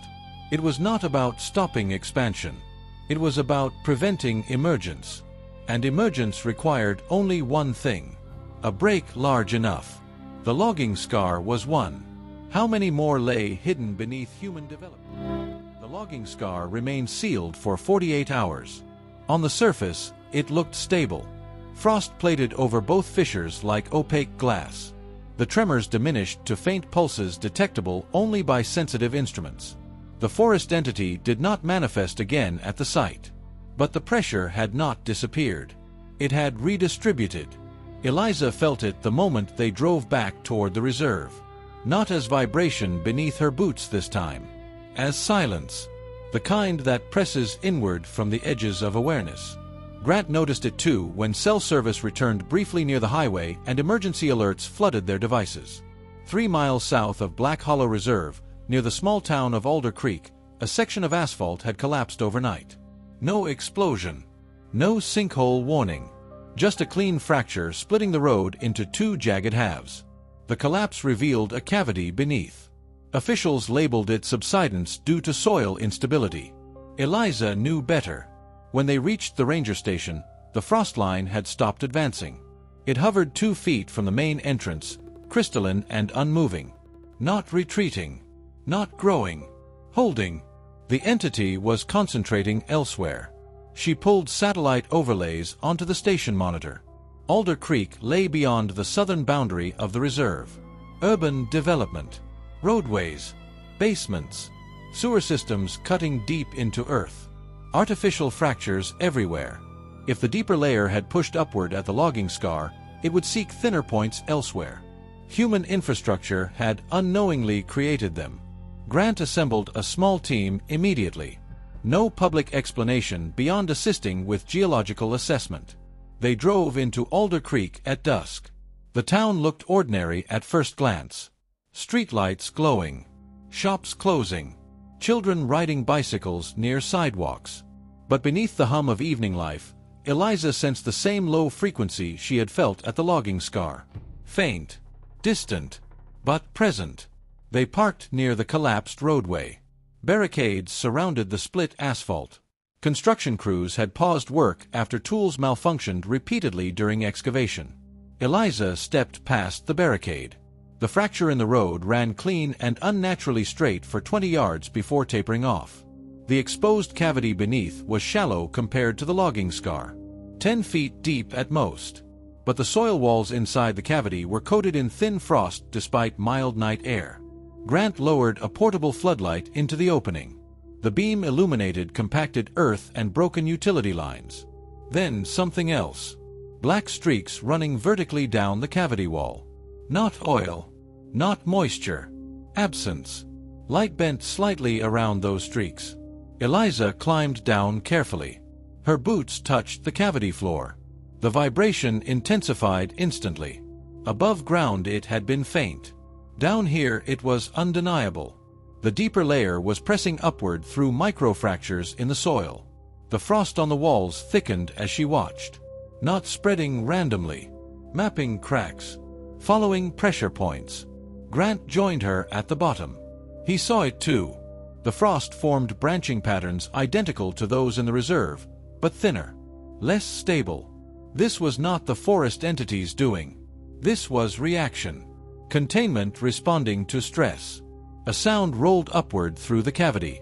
Too low to hear fully, but strong enough that loose gravel trembled in place. The black streaks along the wall deepened. For a moment, the soil surface bulged outward as if something pressed from behind. Then it flattened again. Eliza stepped closer. She pressed her gloved hand against the frost-lined wall. The cold was weaker here than in the forest. Fragmented. The Guardian's influence thinned beyond reserve boundaries. Urban fractures were outside its primary lattice. The deeper presence was testing, not fully emerging. Above them, one of the floodlights flickered violently. Streetlights along the road dimmed in sequence. The vibration spiked. A crack shot upward along the cavity wall, racing toward the surface like lightning. Eliza jumped back as a section of asphalt above fractured further. The fissure extended beyond the barricade. Civilians shouted in confusion as the ground trembled under their feet. Grant radioed for immediate evacuation of the surrounding block. Signals cut mid-transmission. The cavity widened slightly. Not a massive collapse. Just enough to expose a deeper seam beneath the 10-foot depth. Eliza leaned toward it. Between compacted layers of soil, she glimpsed dark stone. Curved. Interlocked. The same rib-like formations she had seen beneath the logging scar. The deeper layer lay directly under Alder Creek, held back only by fractured urban soil and thin root remnants from trees long removed. The frost on the walls began moving faster. Upward. Thickening. The Guardian was responding remotely, extending influence south through whatever roots remained beneath the reserve. But distance weakened it. The frost struggled to seal cracks as quickly as they formed. The vibration intensified again. A small section of cavity wall burst outward in a shower of soil. From within, darkness spilled. Not mist. Not smoke. A density that swallowed the floodlight beam at its edge. Eliza felt the bone-deep resonance slam into her chest. For an instant, a shape pressed against the opening from below. Not fully visible. Just curvature. Massachusetts immense. The frost surged violently across the cavity walls in response, racing to cover the breach. It collided with the darkness at the opening. Where frost met that density, it blackened and shattered. Containment failing. Grant pulled Eliza backward toward the ladder. They climbed fast. As they reached the surface, a section of road collapsed entirely into the cavity. Dust erupted into the night air. Civilians screamed as police forced them farther back. The frost now traced spiderweb patterns across nearby sidewalks. Manhole covers rattled. Streetlights flickered out one by one along the block. The deeper presence was pushing upward through multiple fractures simultaneously. The Guardian could not reach them all. Eliza scanned the street. Tree roots beneath sidewalks were minimal. Urban landscaping shallow and decorative. No deep lattice to anchor reinforcement. If the rupture widened here, it would not be a contained fissure like the logging scar. It would be emergence beneath a populated town. Grant shouted for evacuation expansion radius. Emergency sirens began echoing from distant intersections. The ground trembled again. Stronger. Windows cracked along storefronts. The frost thickened across the collapsed roadway, attempting to seal it as it had in the forest. But cracks continued forming beyond the frost's reach. Eliza realized the pattern immediately. The deeper layer was not attacking randomly. It was following artificial cuts in earth. Sewer tunnels. Water lines. Subway conduits. Human infrastructure created a web of fractures far more extensive than logging scars. Alder Creek was only the nearest example. She looked south beyond town limits. Beyond that lay larger cities. Denser construction. Deeper foundations. If microfractures existed here, they would exist there too. The frost surged once more, barely containing the collapsed road. The darkness beneath receded slightly. Not gone. Only testing. The tremors subsided to an uneasy hum. For now. Emergency crews sealed off the block entirely. Residents evacuated. Officials blamed unstable soil conditions. Eliza stood at the edge of the barricade long after sirens faded. The Guardian's frost remained visible along the collapsed road. Thin. Strained. Holding by narrow margin. The deeper presence had discovered a new route. Not through forest. Through cities. And the Guardian's domain did not extend far enough to contain what human expansion had fractured. The balance was no longer local. It was regional. Perhaps national. The underground layer did not recognize property lines. It followed weakness. And humanity had carved weakness everywhere. As night settled over Alder Creek, the frost shimmered faintly under streetlights. Beneath asphalt and concrete, something vast shifted again, closer to the surface than it had ever been before. And the Guardian, miles away in the forest, would soon be forced to choose where to reinforce next. The reserve, or the town. It could not protect both forever. The breach began at 2:13 a.m. Not at the collapsed road. Not at the barricaded cavity. 2 blocks east, beneath a laundromat that had closed early due to power fluctuations. The first sign was silence. Security cameras later showed the streetlights dimming simultaneously along that stretch of Alder Creek. No flicker. No surge. Just darkness settling evenly across storefront glass. Inside the laundromat, dryers spun in slow rhythm. Then they stopped. Not abruptly. Gradually. As if time itself had thickened. The floor tiles cracked in a single straight line from back wall to front entrance. Customers inside felt the tremor only faintly at first. A vibration in their feet. A pressure in their ears. Then the tiles separated. A narrow seam opened. From it, blackness rose. Not smoke. Not steam. A density that absorbed the red glow of exit signs. By the time Eliza's team arrived, the building was already sinking inward. The collapse was controlled. Precise. Walls did not explode outward. They folded down into the forming void as if pulled by unseen gravity. Emergency crews had evacuated most of the block after the earlier roadway fracture. Casualties were minimal, but the ground beneath Alder Creek had begun failing in multiple points simultaneously. Eliza stood at the perimeter of the laundromat site as the final section of roof caved inward.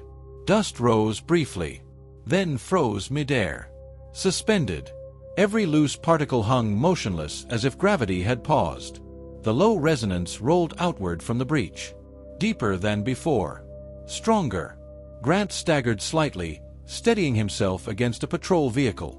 The frost surged from the earlier road collapse, racing down underground infrastructure lines. It reached the laundromat's foundation seconds too late. The breach had already widened. The dust in the air fell abruptly. Not downward. Sideways. Drawn into the opening. The void below pulsed. And then it broke through fully. The earth did not explode. It peeled back. Soil layers folding like paper around a rising curvature. The stone ribs beneath were visible now in the heart of the town. Massive. Interlocked. Ancient. Between them, darkness shifted upward in a single cohesive mass. The forest guardian did not appear immediately. It was too far. Its lattice stretched thin across miles of fractured earth. The deeper presence rose alone. At first it seemed shapeless. A vast curved surface pressing upward. Then details emerged. Not features. Not eyes or limbs. Contours. Subtle ridges across its surface like the underside of a colossal shell. It pushed into open air slowly, displacing space itself. Streetlights along adjacent blocks shattered simultaneously. Windows burst inward. Car alarms died mid-siren. The resonance became audible at last, a deep, layered vibration that made teeth ache. Eliza felt her knees weaken but forced herself upright. The frost reached the edges of the breach and surged inward in desperate containment. It crystallized along the rising mass. Where it touched, it blackened and cracked apart. This was not a rupture the Guardian could seal with surface reinforcement. This was emergence. The curved surface breached fully above ground level. 10 feet. 15. 20. It did not resemble any known creature. No symmetry. No recognizable anatomy. Only immense scale and density. The stone ribs beneath fractured under the pressure of its ascent. The deeper layer had found a structural void large enough to push through. Human infrastructure had provided the opening.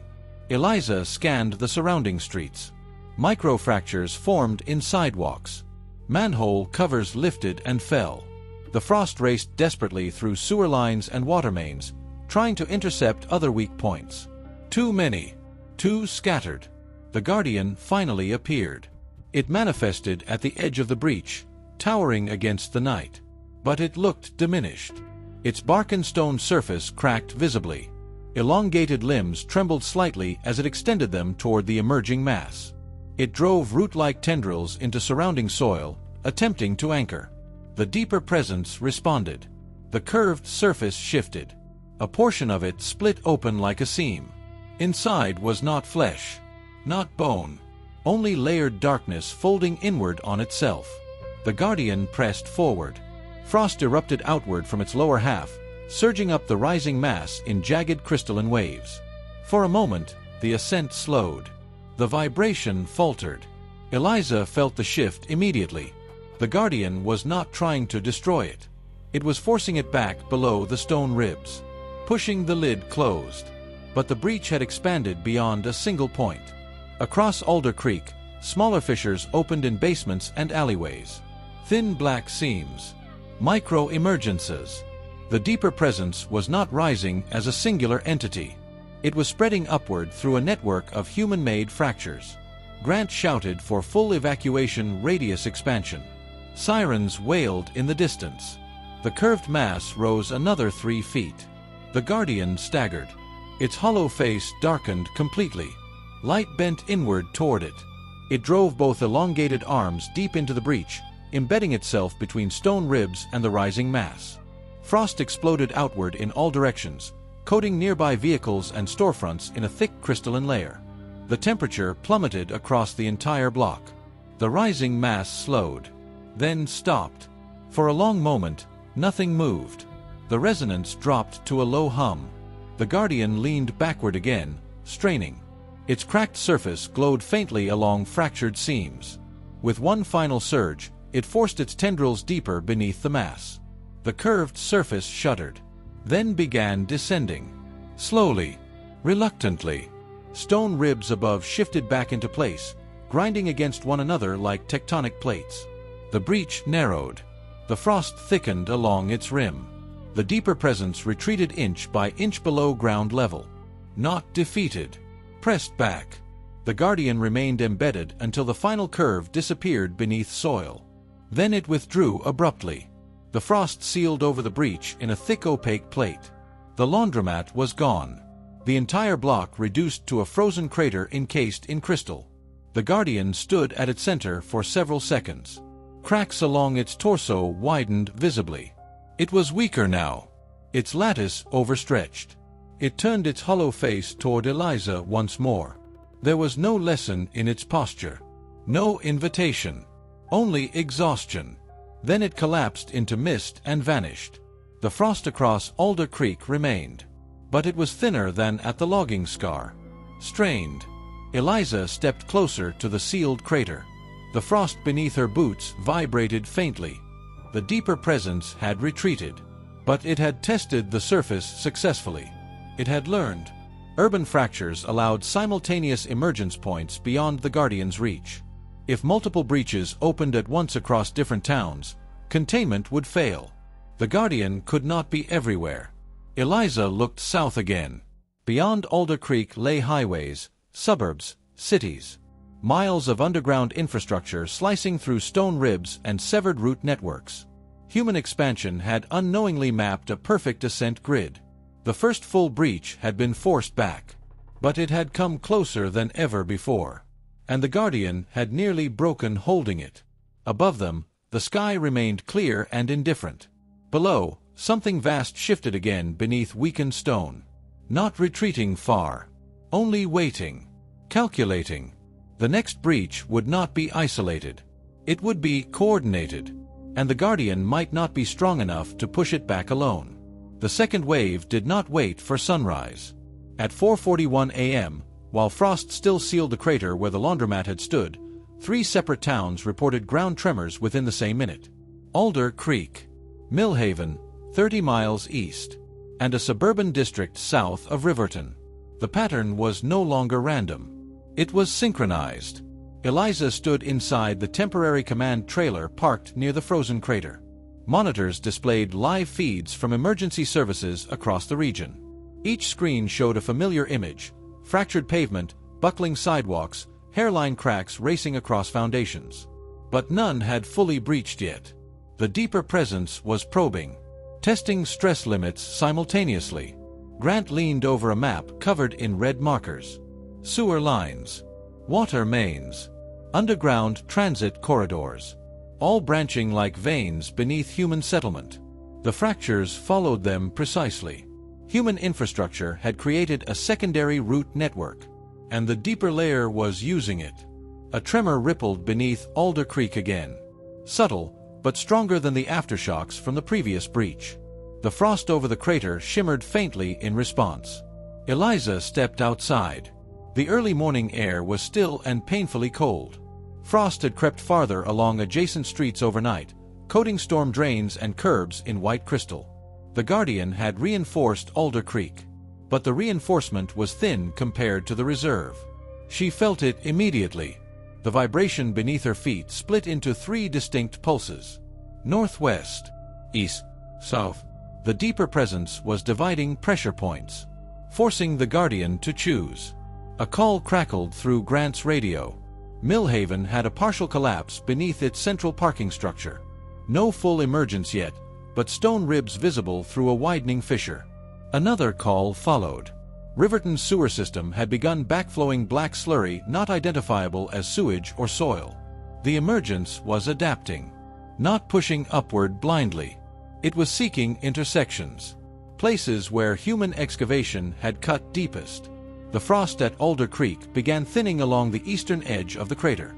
The Guardian was redirecting reinforcement. Eliza closed her eyes briefly. She could feel the lattice stretching southward from the reserve, thinning along its northern lines. A choice had been made. Millhaven. The Guardian appeared there first. Live drone footage showed the elongated form materializing at the edge of the parking structure collapse. Its bark and stone surface looked darker than before. Cracked lines ran visibly across its torso. It extended its limbs into the widening fissure as stone ribs below trembled violently. The deeper mass pressed upward beneath Millhaven's concrete slab. Cars rolled slowly toward the sinking center as gravity shifted unevenly. The Guardian forced frost outward in a violent surge. The parking structure froze solid in seconds, encasing vehicles mid-slide. The ascent slowed, then halted. But at the same moment, Alder Creek trembled harder. The frost line at the crater's edge fractured. Hairline cracks splintered across its crystalline surface. Eliza dropped to one knee as the vibration spiked. The deeper presence was redistributing pressure to the unguarded breach. Grant shouted for immediate evacuation expansion again. Police sirens wailed through town. The frost at Alder Creek tried to thicken. But without the Guardian's direct presence, it lagged behind the widening cracks. A section of the crater split open like a seam tearing through fabric. Black density spilled upward once more.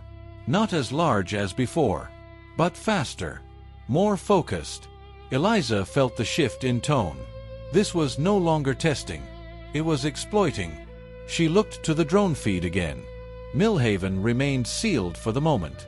The Guardian held there. If it withdrew now, that breach would open fully. If it stayed, Alder Creek would fail. The tremor beneath Alder Creek intensified sharply. The frost plate shattered along one edge. A curved surface pressed upward through the crack. Smaller than the laundromat emergence, but rising faster. Eliza made the decision before thinking. She ran toward the breach. Grant shouted after her, but she did not stop. If the Guardian could not be in 2 places, perhaps the lattice could be triggered manually. She slid to the crater's edge as the black curvature rose another foot. The air vibrated violently. Her vision blurred. She pressed both hands against the frost near the widening crack. The cold bit through her gloves instantly. She focused on the pulse she had felt since the reserve. The underground rhythm. Broken, strained, but present. She slammed the butt of her rifle against the frost, cracking it deliberately along a new line perpendicular to the breach. A controlled fracture, redirecting stress. The vibration shifted. The black surface hesitated. She struck again, and again, creating branching fractures that forced the pressure sideways instead of upward. The frost responded instinctively, racing along the new cracks she created, thickening where she redirected strain. The emergence slowed by inches. Above, the sky remained pale and indifferent. In Millhaven, the Guardian forced the parking structure breach closed fully, stone ribs grinding back into alignment. The moment it sealed, it vanished, reappearing at Alder Creek in a violent distortion. It manifested directly beside Eliza. Weaker, cracked, but present. It extended one elongated arm into the widening seam as she struck the frost again. Together, containment surged. The curved mass beneath shuddered. The black density fractured along its surface for the first time. Not broken apart, but forced downward. The stone ribs beneath ground shifted, interlocking more tightly. The breach narrowed. Frost exploded outward, sealing the redirected fractures she had created. The resonance dropped from roar to deep hum. The curved surface descended slowly back beneath soil. The Guardian drove its tendrils deeper one final time, then withdrew. The crater sealed again, this time thicker, more layered. The Guardian stood unsteadily for a second beside her, its hollow face angled downward, not toward her, toward the sealed ground. Its cracks widened visibly. Hairline fractures across its torso now glowed faintly. It had stretched beyond safe limit. Across the region, tremors subsided in Millhaven and Riverton almost simultaneously. The synchronized assault had failed. For now. The Guardian turned its hollow face toward Eliza. There was recognition again. Not invitation. Not warning. Acknowledgement.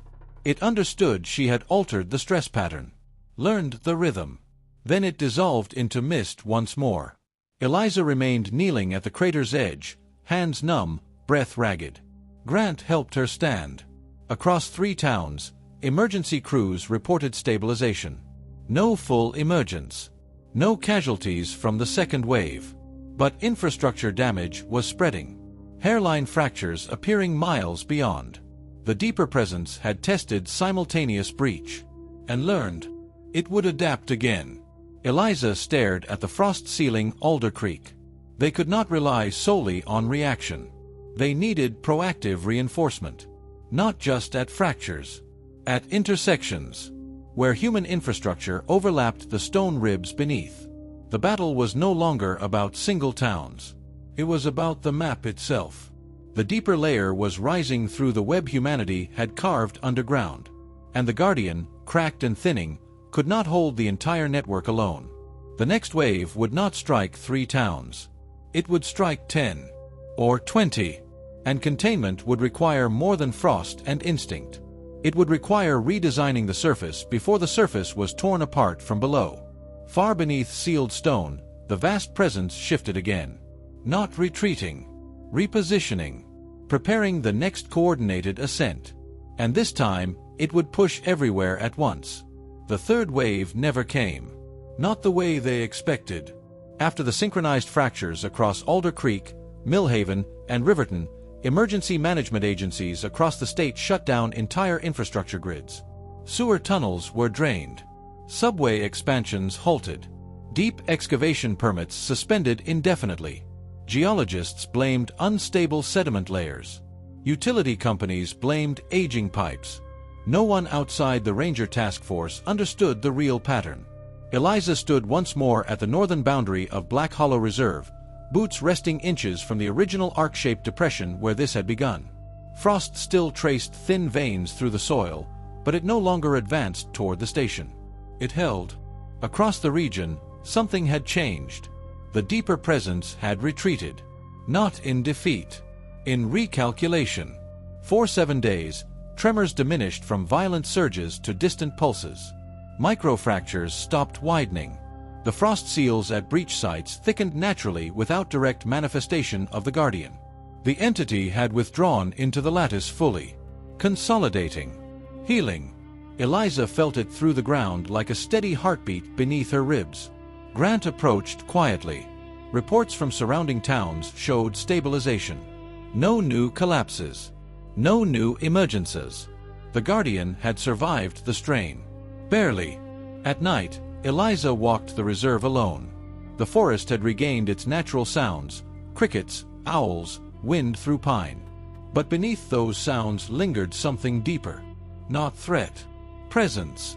The root lattice below the reserve pulsed stronger than before. Denser. As if the guardian had reinforced itself using what it had learned. She stopped at the river cut. Moonlight filtered through canopy in silver bands. The mist gathered slowly between trees. Not converging aggressively. Simply forming. The distortion appeared gently this time. No violent shimmer. No sudden temperature drop. The guardian stepped into view at the edge of the clearing. 8 to 9 feet tall again. Leaning backward at its impossible angle. Its bark and stone surface no longer cracked. The fractures had sealed. Its hollow face tilted slightly toward her. For a long moment, they stood in silence. She no longer felt crushing pressure. Only weight. Ancient and steady. The deeper layer had been forced back below the stone ribs. But not destroyed. It would never be destroyed. It was part of the structure of this world.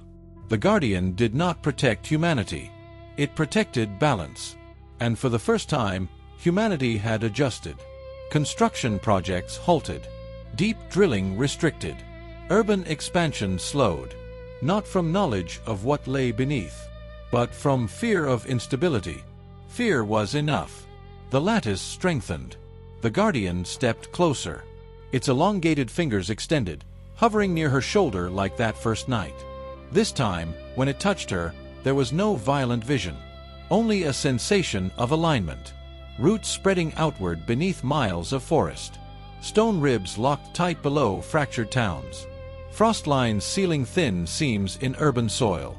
A map of pressure points. Stabilized. For now. She understood the unspoken message. The Guardian could hold. As long as fractures were not multiplied recklessly. As long as the surface did not carve too deep. The mist shifted softly around its frame. Then, slowly, it stepped backward into shadow and dissolved. The forest remained. Weeks passed. Emergency repairs continued in towns without further incident. The frozen crater in Alder Creek was converted into a permanent sealed zone, officially classified as unstable geological ground. No one would build there again. Millhaven's parking structure remained encased in frost beneath reinforced concrete. The logging scar was planted with deep-rooted saplings under state protection.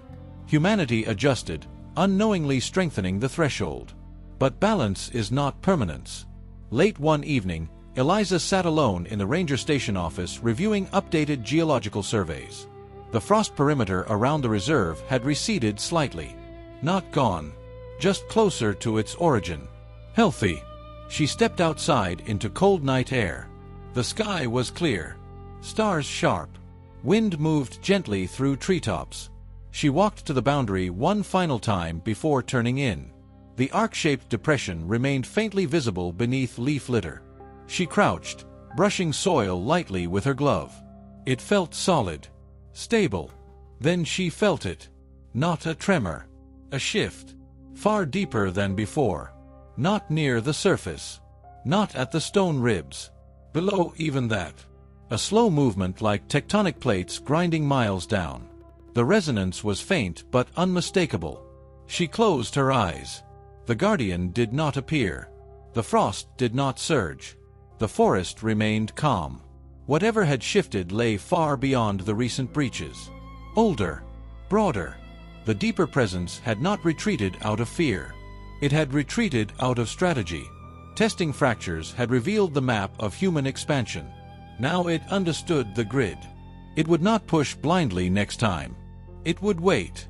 4 decades if necessary. For infrastructure to grow again. For drilling to resume. For cities to deepen foundations. Patience measured in generations. Eliza stood slowly. The ranger station lights glowed warmly behind her. Owls called from distant trees. Everything felt normal. That was the true horror. The Guardian held the line. Humanity had stepped back. Balance restored for now. But far below stone and root and frost, something vast had shifted into a more deliberate stillness. Learning. Mapping. Waiting for the day the surface forgot. Eliza looked into the dark forest one last time. She was still a ranger. Still a guardian of land and boundary. But now she understood the real line she protected. Not trees. Not wildlife. Not property. The thin threshold between layers. And thresholds are not walls. They are agreements. The wind passed through pine branches with a low whisper. For a moment, it almost sounded like breath rising from beneath the earth. Then it faded into ordinary night. The frost did not spread. The ground did not crack. The forest slept. And far below, in a darkness deeper than roots and stone, something ancient settled into patient silence.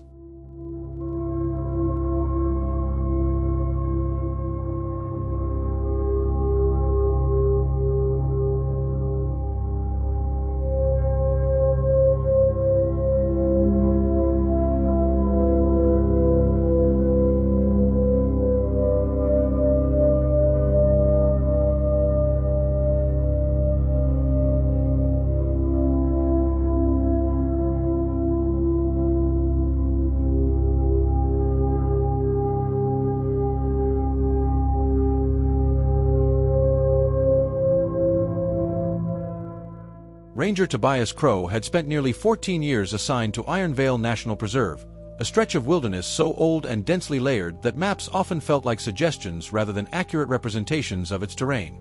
The forest rose in gradual ridges and fell into narrow ravines carved by rivers that no longer appeared on modern charts, and the deeper one traveled beyond marked trails, the more the air seemed to thicken with something heavier than humidity.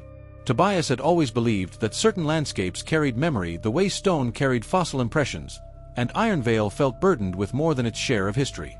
The fire watchtower on Ridge 11 had not been used in over a decade, but Tobias climbed it every few weeks regardless of protocol because the vantage point provided a clear view of the northern basin where 3 hikers had gone missing within the span of 1 month. Official reports described the disappearances as unfortunate but explainable incidents involving unstable footing near the shale cliffs, yet Tobias could not reconcile those explanations with the silence that followed each search effort. The dogs lost the scent abruptly. Radios malfunctioned without mechanical cause. One volunteer reported hearing what he described as slow footfalls pacing the tree line at night, yet no prints were found the next morning. On the evening Tobias chose to return to the tower, the forest felt unusually restrained, as though sound itself had withdrawn behind a curtain. The cicadas that typically droned through the humid dusk were absent, and the wind that normally stirred the pine canopy had flattened into stillness. Tobias ascended the rusted metal ladder deliberately, the weight of his pack shifting against his shoulders while the sky dimmed into a bruised violet horizon. From the platform at the top, he surveyed the basin below and felt an inexplicable tightening in his chest, because the trees appeared uniform at first glance but carried subtle irregularities that unsettled him the longer he stared. The northern basin was shaped like a shallow bowl, its tree line curving inward in a near-perfect arc that seemed too deliberate for natural growth patterns. Tobias lifted his binoculars and scanned the interior of the basin slowly, allowing his breathing to steady before focusing on a darker patch near the center. The patch was not shadow, because the last of the daylight still touched the canopy evenly, and it was not a clearing, because the treetops there seemed intact from above. The darkness existed between them, as though depth itself had been altered in that space. As twilight deepened, Tobias noticed movement that did not resemble animal activity or wind displacement. The trees in the basin did not sway, yet their trunks seemed misaligned, leaning at angles that contradicted gravity while somehow remaining upright. He lowered the binoculars and blinked, convinced that fatigue from recent search operations might be distorting his perception, yet when he raised them again the alignment had corrected itself in a way that felt rehearsed. The forest did not appear disturbed, it appeared to have been briefly interrupted and then restored. He remained on the platform long after darkness settled, observing the basin as stars emerged overhead and the temperature dropped enough to raise gooseflesh along his forearms. The silence persisted with unnatural consistency, and Tobias became aware of a faint resonance that vibrated through the metal under his boots. The sound was too low to identify clearly, but it pulsed at steady intervals, traveling upward through the tower as though the structure were acting as an antenna for something deeper beneath the soil. Tobias crouched and pressed his gloved hand against the metal grating of the platform, attempting to determine whether the vibration originated from wind or mechanical tension, yet the air remained motionless and the tower itself was structurally stable. The resonance felt subterranean, carrying the distant weight of something shifting slowly below ground. He found himself glancing back toward the basin without consciously deciding to move, and when he did, he saw that the darker patch at its center had expanded subtly, though the canopy remained visually intact. A rational mind would attribute the change to shifting light conditions or the distortion created by nightfall, yet Tobias had spent enough years in Ironvale to distinguish ordinary transitions from irregular ones. The darkness in the basin did not spread outward, it deepened downward, suggesting a hollow beneath the trees rather than an absence above them. His throat tightened with a sensation he had not felt since his first year in service, when an injured elk had led him unknowingly toward a sinkhole concealed by brush. The resonance strengthened slightly, and Tobias became aware of a second phenomenon that unsettled him further, because the stars reflected faintly along the edge of the basin in a pattern that did not correspond to the canopy. It appeared as though the ground itself possessed a sheen that caught starlight, forming a subtle ring around the darker center. He realized then that the arc he had observed from above was not merely a coincidence of tree growth, but possibly the perimeter of something beneath. He remained on the tower until well past midnight, unwilling to descend while uncertainty lingered in his mind. At one point, he thought he detected motion within the darker center of the basin, yet the movement did not displace branches or disturb leaves. It resembled a shift in density rather than matter, like a shadow passing beneath water. Tobias understood that venturing into the basin alone at night would violate safety protocols, yet he also recognized that waiting for daylight might allow whatever was changing there to advance beyond observation. When he finally climbed down from the tower, the resonance faded slightly but did not disappear, and the silence in the forest pressed inward with palpable weight. He paused at the base of the ladder and looked once more toward the northern basin, where the ring of faint starlight shimmered at ground level as though marking a boundary invisible to ordinary sight. Tobias Crow had protected Ironvale from poachers, wildfires, and reckless hikers, yet he had never felt the forest observing him in return. That night, as he adjusted the strap of his rifle and began walking toward the basin's outer trail, he sensed that whatever lay beneath those trees was not newly awakened. It had been present long before the watchtower was built, long before the preserve received its official designation, and it had begun, with deliberate patience, to alter the land from below. Tobias did not inform headquarters before diverting toward the northern basin because he understood that the report would be dismissed as fatigue-induced suspicion unless accompanied by evidence that could not be rationalized away.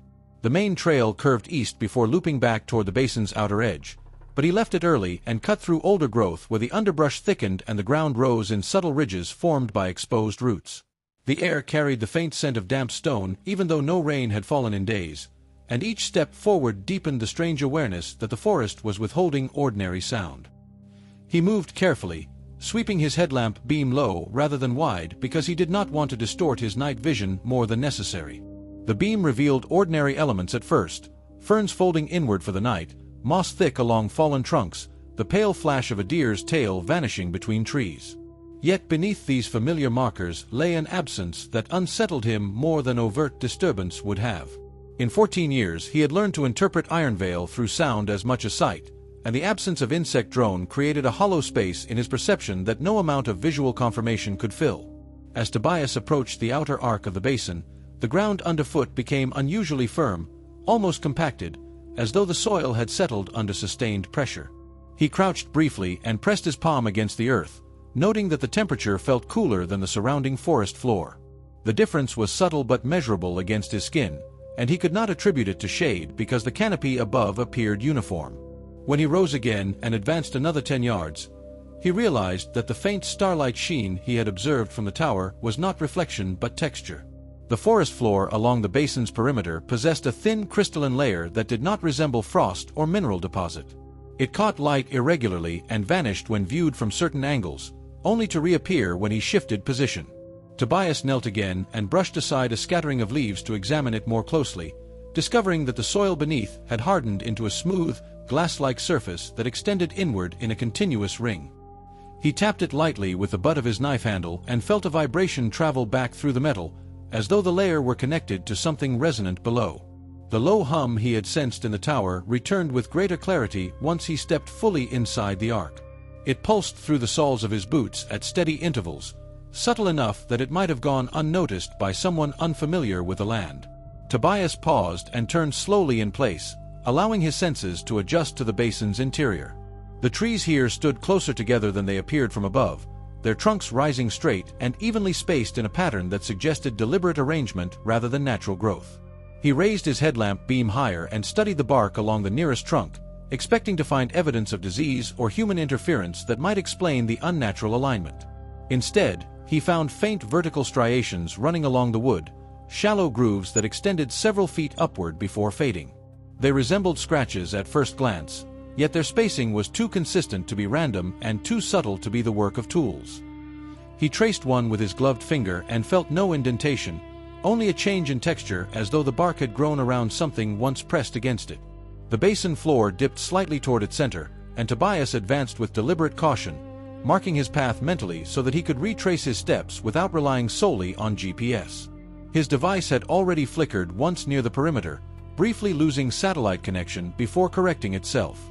As he moved deeper, the hum intensified, not in volume but in density, until it felt less like sound and more like pressure building behind his ears.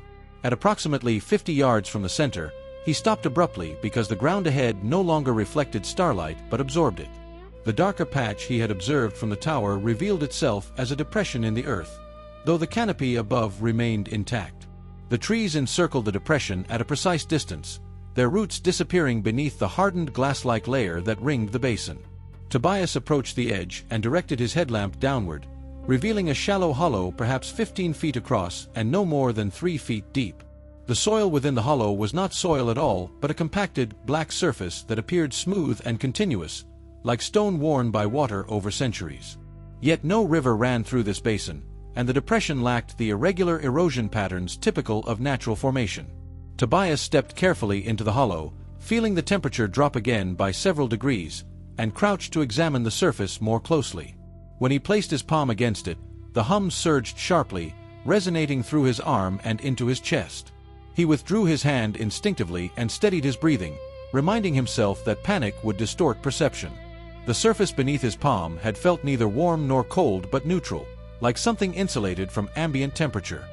He leaned closer and noticed faint ripples within the blackness, subtle variations in texture that shifted when he altered the angle of his headlamp. The effect resembled movement beneath a layer of dark water, though the surface remained solid to the touch. As Tobias studied the hollow, a memory surfaced unbidden from his first year in Ironvale, when an elderly ranger had mentioned old sinkholes that locals avoided long before the preserve was formally established. Those sinkholes were rumored to connect to caverns far deeper than map systems suggested, yet none had ever exhibited the precise geometry now before him. The hollow's circular boundary was too exact, its edges too sharply defined, as though something had pressed upward from below and stopped just short of breaking through. The hum intensified again, and Tobias realized that it was no longer steady but modulating slightly in rhythm. He felt the modulation in his teeth and along the base of his skull, a pulse that seemed to synchronize with his heartbeat. The black surface at the center of the hollow darkened further, deepening in color until his headlamp beam appeared to sink into it rather than reflect. He rose slowly and stepped backward toward the edge of the depression, instinct warning him that proximity might trigger further change. As he reached the hardened ring encircling the basin, the hum reached a sustained note that vibrated through the trees themselves. Leaves trembled without wind, and the vertical striations along the trunks appeared to lengthen subtly in his peripheral vision. Then the black surface at the center shifted. It did not crack or rupture, nor did it emit sound, but it bulged upward slightly, forming a curvature that suggested immense pressure from below. The movement was slow and deliberate, as though something vast had tested the resistance of the thin barrier separating it from open air. Tobias felt the pressure spike sharply in his chest, forcing a breath from him that he did not consciously release. The curvature subsided after several seconds, returning the hollow to its previous shape. The hum decreased in intensity but did not fade entirely, and the forest beyond the basin remained unnaturally silent. Tobias understood in that moment that the disappearances in Ironvale were not accidents of terrain or missteps in fading light. The basin was not a sinkhole or erosion scar, but a boundary, and whatever lay beneath it had begun testing the strength of that boundary from below.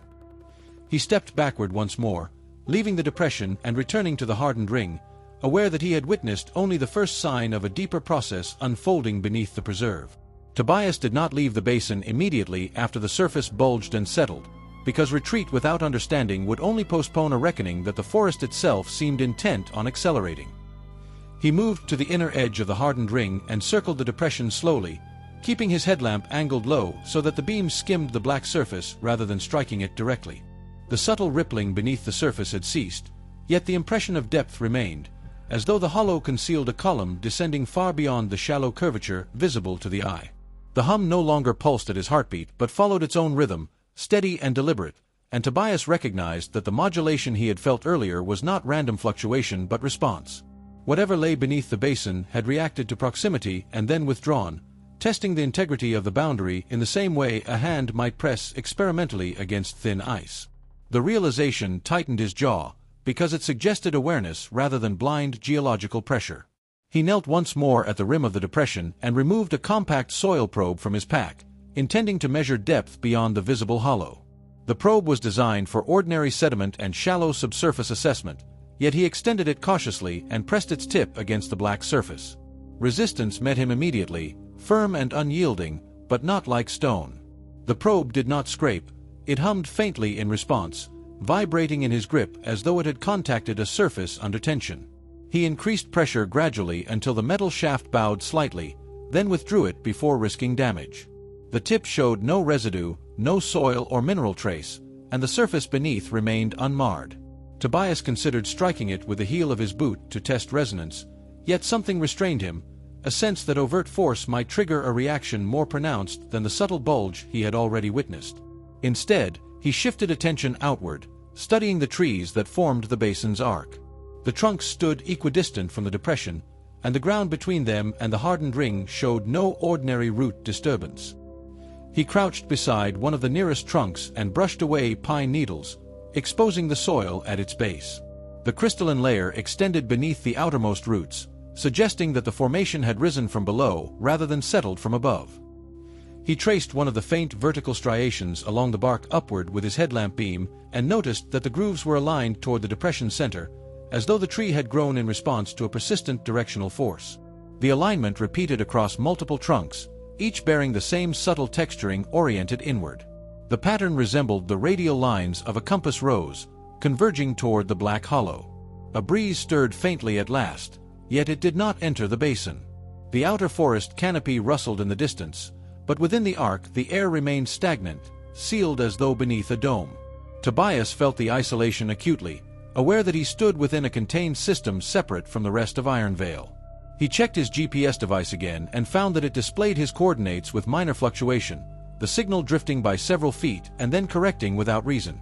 He rose and stepped deliberately across the depression once more, choosing a different point along its rim to observe any variation.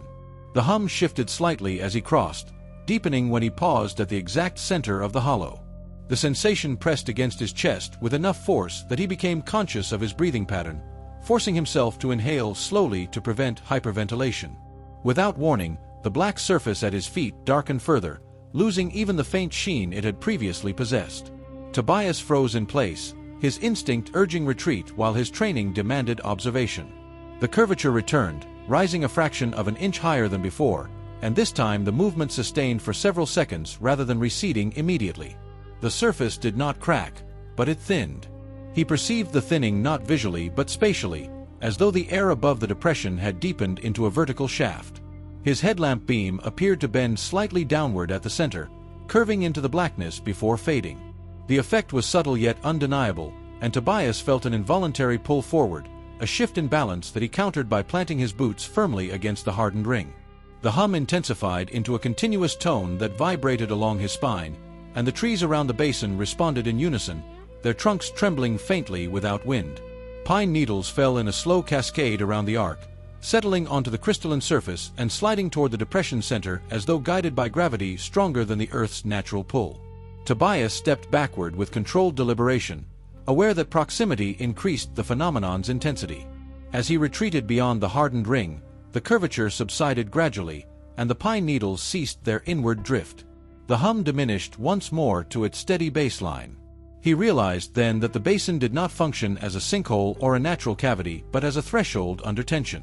The crystalline ring acted as reinforcement, distributing pressure evenly across the surrounding soil and tree roots. The vertical striations on the trunks were not scars but adaptations, growth patterns shaped by persistent subterranean force. The disappearances began to assume a different context in his mind.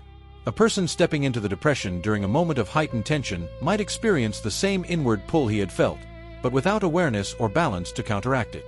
The surface did not need to rupture violently, It required only a momentary thinning, a lapse in structural resistance, to allow matter to pass downward. He circled the basin again, documenting the alignment of trees and the extent of the crystalline layer with his field camera, careful to capture wide angles and close detail. As he worked, the forest beyond the arc resumed faint sound, insects rejoining the night in cautious rhythm. The basin, however, remained sealed in its own silence. When he finally stepped beyond the perimeter entirely, crossing back into ordinary soil, the air seemed lighter and less constrained. He turned once more toward the hollow and observed that the darker patch appeared slightly larger than when he had first entered, though the change was incremental and might have been dismissed by anyone who had not witnessed the earlier bulge. Tobias stood motionless for several minutes, committing the basin's geometry to memory. He understood that reporting the phenomenon without corroborating evidence would invite skepticism, yet delaying too long might allow further thinning to occur. Tobias returned to the ranger station just before dawn with mud along his boots and a weight in his chest that no field report template could adequately contain. He did not sleep. Instead, he uploaded the basin photographs to the central system, enlarged them across the main monitor, and compared the newest images with archival satellite captures taken over the last 5 years. At first glance, the northern basin appeared unchanged across time, but when he overlaid the frames and adjusted contrast, a subtle expansion of the inner darkened zone became visible. The growth was incremental, measured not in yards but in inches per year, yet it was consistent. He printed the overlays and pinned them along the corkboard beside his desk, aligning their centers carefully. The circular of trees had shifted outward almost imperceptibly, as though the forest were accommodating slow internal pressure. Tobias traced the perimeter with a pencil, noting that the disappearances had occurred along points where the arc's outward shift was most pronounced. By mid-morning, routine radio chatter filled the station, and Tobias forced himself to maintain ordinary cadence in his responses. He understood that if he disclosed the full scope of what he suspected without controlled evidence, the basin would be closed off by bureaucratic decision, possibly triggering more instability if heavy equipment or outside teams disturbed the perimeter. He needed one more direct observation, something undeniable. As the day progressed, hikers moved along designated trails unaware of the structural tension beneath the preserve. Tobias monitored them closely through trail cameras, watching for deviations toward the northern basin. By late afternoon, a maintenance worker radioed in to report that a section of trail near Ridge 11 had developed a shallow dip overnight, subtle enough that most visitors would not notice it unless stepping directly into the indentation. Tobias drove out immediately. The dip lay 200 yards south of the basin's outer arc and measured perhaps 4 feet across and 6 inches deep. The soil there showed faint crystallization similar to what he had seen within the basin, though less pronounced. He knelt and pressed his palm against it, feeling the familiar hum beneath his skin. The pressure was spreading. He followed the line of subtle dips northward, finding 2 more shallow depressions aligned almost perfectly toward the basin's center. It resembled the early stages of structural collapse radiating outward from a focal point. Tobias realized that the hardened ring might not be reinforcing the boundary but redistributing strain until the surrounding soil could no longer absorb it. As dusk approached, he made the decision to return to the basin again, this time with seismic recording equipment borrowed from the geology department at headquarters under the pretense of monitoring minor subsidence. He positioned 3 sensors along the outer arc and 1 at the depression's edge, ensuring that each unit was embedded securely in soil beyond the crystalline layer. The forest darkened gradually, and with darkness came the silence once more. Tobias stood at the basin's perimeter and waited, allowing his breathing to steady as the first stars appeared overhead. The hum rose predictably once night settled fully, stronger than it had been the previous evening. He stepped inside the arc and watched the sensor readouts on his handheld device spike gently in synchronized rhythm. The black depression at the center appeared darker even before visible curvature formed. Tobias moved closer, resisting the instinct to retreat. The surface began to thin again, yet this time it did not merely bulge. It rippled outward in concentric waves that extended to the hardened ring, causing the crystalline layer to shimmer under starlight. The trees trembled visibly, bark striations catching faint light as if illuminated from beneath. The hum escalated into a layered vibration, and Tobias felt his balance shift subtly toward the center. He widened his stance and focused on the sensor data streaming across his device, which displayed vertical displacement readings that defied normal geological explanation. The ground beneath the depression was not collapsing downward. It was being displaced upward from below and then retracting with controlled precision. Without warning, A darker shape appeared beneath the thinning surface, a silhouette far larger than the depression itself. It was not defined by edges but by density, an absence of light that suggested immense scale. The surface bowed downward slightly, as though pressed from beneath by something curved and solid. Tobias felt a wave of vertigo pass through him, and for an instant he feared that his body would tip forward involuntarily. He dropped to one knee to lower his center of gravity, pressing his palm against the hardened ring to anchor himself. The silhouette below shifted. It moved laterally rather than vertically, gliding beneath the surface with deliberate slowness. The ripples followed its path, tracing the arc of its motion like wake behind a submerged vessel. Tobias realized that the depression marked not the entirety of what lay beneath, but merely its nearest approach to the surface. The silhouette paused directly beneath him. The hum intensified sharply, vibrating through his bones until his vision blurred at the edges. The surface between them thinned further, and for the briefest moment Tobias saw depth beyond the blackness, a vertical shaft descending into darkness threaded with faint striations resembling those on the tree trunks above. He understood then that the basin was not a singular cavity but a conduit, a vertical passage reinforced by the crystalline ring and tree alignment. Whatever moved beneath had followed that conduit upward and was now assessing the barrier from the other side. The surface swelled abruptly, rising higher than before, and Tobias felt his boots slide several inches inward despite his effort to brace. He scrambled backward, dragging his hand along the hardened ring until he cleared the depression's immediate edge. The curvature reached its peak and held. The silhouette pressed upward visibly, distorting the surface until it appeared almost translucent. Tobias saw the faint outline of something curved and immense, not flesh or stone but something between, layered and ridged like overlapping plates. Then the surface sealed. The curvature flattened as though released, and the hum dropped from a roar to a steady baseline within seconds. The ripples dissipated outward and vanished. Tobias remained kneeling, heart pounding against his ribs, while the forest slowly resumed faint nocturnal sound beyond the arc. The sensors continued recording, capturing data that would confirm upward displacement and controlled retraction rather than natural subsidence. He rose carefully and stepped backward out of the basin. As he crossed the outer ring, the air felt less compressed, yet the hum persisted faintly underfoot. The spreading dips along the trail now made sense. The pressure beneath the basin was exceeding the arc's capacity to distribute it evenly. The silhouette's lateral movement suggested searching behavior rather than random drift. It was mapping resistance. Tobias understood that the disappearances were not accidents of terrain, but moments when the barrier had thinned sufficiently to allow passage. The basin was a vanishing point not because people wandered into it carelessly, but because something beneath had chosen those moments deliberately.